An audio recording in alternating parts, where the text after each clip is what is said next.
ಹಂಗಾಗಿ ಮಾಡೋದು.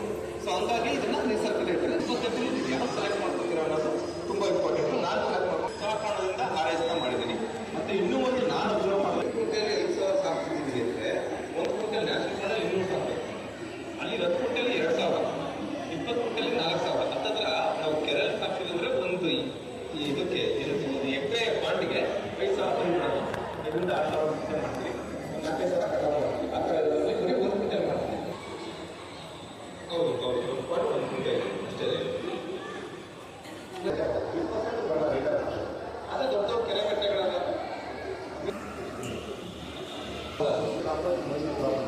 ಬಯೋಪ್ಲಾಂಟ್ ಮತ್ತೆ ಎಲ್ಲರೂ ಮಾರ್ಕೆಟ್ ಅನಾಲಿಸಿಸ್ ಮಾಡಿದ್ರೆ ಸುಮ್ಮನೆ ಬಿಟ್ಟರೆ ಯಾವ್ದು ಬೇಕಾದ್ರೂ ಲಾಸ್ ಆಗುತ್ತೆ, ಹೇಳೋಕ್ಕಾಗಲ್ಲ.